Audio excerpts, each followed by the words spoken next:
Hey, it's Ben again. Um, I turned this computer on, gonna record a video, and it seems like I can never figure out what exactly it is I want to say. Um, kind of have it in my head that I want to start posting my thoughts and my beliefs and try to see what comes of it. I believe that I'm led to do something. Um, so basically, what I'm doing is trying to be as brutally honest with myself and with these videos I post. And it seems like it seems easy to just ramble off my deepest thoughts to a little blue light staring me in the face on this computer. Although I know I'm going to post it for millions to see, but I guess the beginning of my honesty is this. Uh, posted a video before about where I came from, how I was raised. Um, I had kind of a hard time growing up. Uh, I'm over it, processed it, dealt with it, and I do all right, you know. I still have love in my heart, and I'm not bitter or, you know, angry about anything anymore. Uh, but let me just give you an overview of where I come from, so that you know who's talking to you as these videos progress. Um, like I said before, I was born in upstate New York. I've moved all over the country, most before I was 6 years old. My father worked for the union, and so we followed the work. Um, My father and mother got divorced when I was 5.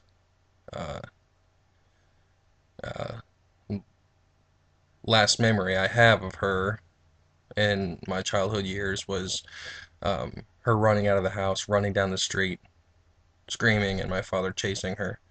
Um, he came back a few minutes later with her purse and her belongings, and that was the last I saw of her.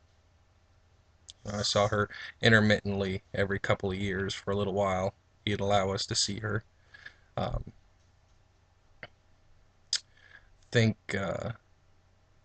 Soon after that, I remember just random people in my life coming and going, watching us, I guess, because we didn't have a mother. And my father taking me aside and telling me that if we see mommy, run because she's going to try to steal us.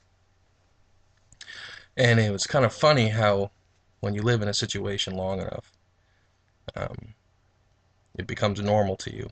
And even things that sound completely outlandish, you believe because you weren't told anything different. So I grew up almost to my adult years believing that my mother had put us into an orphanage because she didn't want us anymore, and that's why we were in a strange place at a time. And I believe that she just put us up for adoption and left.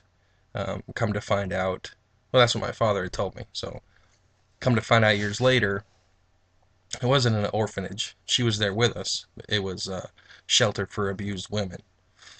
So she grabbed us kids and went to this shelter because my father was all the time growing up, although denial's a strong thing in his eyes, like to beat his wives. I've seen my stepmom that he had married beat her several times, bloodied her, and it was never spoken of. I just remember even young in my days after she had replaced my mother, waking up in the middle of the night and seeing her bloodied and bruised and swollen, and her telling me that she had fallen down. Um, I remember my whole life always saying, "Well, my dad's got a good heart. He's just blah blah blah. He has a good heart." Never knowing that I was just covering for him because I didn't have any other explanation for what was going on. Uh, and I remember growing up my whole life with people telling me um, that they were scared for me because I was going to grow up to be just like him. That I would be a abuser, be full of anger and hate. And thankfully, they were wrong. I do have issues that I deal with. I am my father's son, so I do see his traits in me, but I don't beat women, and I thank God every day that I'm not who I was supposed to be. Uh, Soon after he had driven my mother away, he had gotten a babysitter for us, and one day we came home and we were sat down, all of us kids, and told that our babysitter was our new mom. So now we can't call her babysitter anymore, or what her name was. Um, we had to call her mommy now. And if we didn't call her mommy, every time we said her name instead of mommy, we got put in the corner for 5 minutes. And people hear that and they're just, oh my God, that's so sad. But in my young mind, part of me was glad to be able to say mommy to somebody again because my mom was gone. Um, that was a long time ago when I was a kid. So, I'm in contact with my biological mother now, and it's good. Unfortunately, I don't have any contact with my father because he cannot let go of his rage. I love him, as do all my brothers and sisters. Love that man dearly, and our hearts bleed for him. And we want more than anything to have a relationship with him, as any man or woman would want to have a connection with their father, to have just that one conversation where you see each other, where he can see me as who I am, and I can see him for who he is. And just to have that understanding just for 1 minute. And that thought of wanting to connect with him drove me crazy for so long. And one day I had the realization, which was sad at first, and still kind of sad, but I'm never going to have that. I'm never going to have that connection with him. Um, I don't understand why. I don't understand why he is so angry the way he is. Um, why he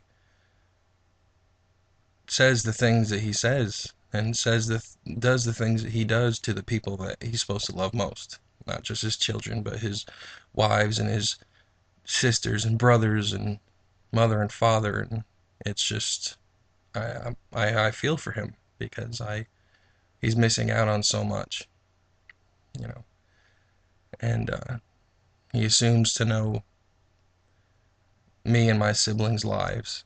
That apparently from what he's told me in rants, that we're all just a bunch of drug addicts and we hang around and smoke weed and party all the time. And I tried to, in the calmest way I knew how, to tell him that him saying that just proves without a doubt that he really has no idea who we are. And I believe that he has a sickness. I believe that he is sick somewhere in his head and that he needs to be medicated. I pray for him and I wish him well, and I wish that I could have a relationship with him. Same as all my other siblings wish that we could have him in our lives. But the fact of the matter is, you just can't. You can't allow somebody that is capable of the things that he's capable of to let him in your life, because words can be so destructive, and he's destroyed a lot. I mean, I can't talk to him. My brother can't talk to him. You know, my brother is deeply wounded by the things that he has done. And no matter how much you wound somebody, when you love them, you still want, even though they hurt you continuously, you still want to be a part of their lives, but you just can't. So it's, even as adults now, we're still trying to come to terms with the fact that although he's living and breathing up north, our father's dead. But, enough about that. Uh, I'm happy. Not particularly about that, but I think that I was saved by someone. I think God saved me from what I could have become. I think God saved me from being that man. And I think I was protected, and I think my brothers and sisters were protected. And my brothers and sisters have more or less, a great relationship with each other. And I believe that it is that common pain that we share that keeps us close. That no matter how our lives differ, directions we go, and things we disagree about, there's a deep seated wound in each of us that keeps us close together because we understand each other. We know that we're all in pain in that way, and that's a healing for us. Uh, my wife and I were just driving home from seeing my biological mother. We had dinner at her house tonight, and she was saying how she had called her dad last week and apologized to him for some of the things that she had said to him when she was younger. You know, as all kids say rotten things to their parents, especially when you're rebellious teen, you say things. You know, all of us do it, but she had called him and told him that she was sorry for some of the things that she had said to him. And she was so upset and crying and felt so guilty that some of the things that she had said probably did hurt him. But they have a great relationship. I've never seen a father and a daughter so close before. I envy that, and I just absolutely love her father. He's just the coolest guy. I think everybody in the world should meet him at least once. But it made me think that although I'm sure he doesn't even remember the insult or the things that she had said because he loves her so much that she was forgiven before she said it, that there was probably a wound in him from that. And just her acknowledging it and just her saying, I'm sorry and I love you, even though it was so long ago, it doesn't even matter anymore, that there's healing there. And I believe, you know, you see all these people on TV and these Christian networks that are going to these giant church services looking for healing, and they put their hands in the air and they go to Benny Hinn or whoever happens to be up there selling their product, saying that come up here and you'll be healed. You'll be healed. You'll be healed. And people come in droves and donate millions of dollars to be part of this healing. When I really believe that the healing that God talks about in the Bible is from all of us. That all of us, if we just love each other, and when we do wrong somebody, tell them that we are sorry. And I think that that's what the healing is. I don't think it's something you go to and God just gives you some magical power and heals you. I think that it's just love. I think that all of us are responsible for our own healing and for the healing of our neighbors, and especially the healing of our families, the people that are closest to us. That we need to let go our own anger about ourselves and about just whatever we're angry about. We're all angry about something.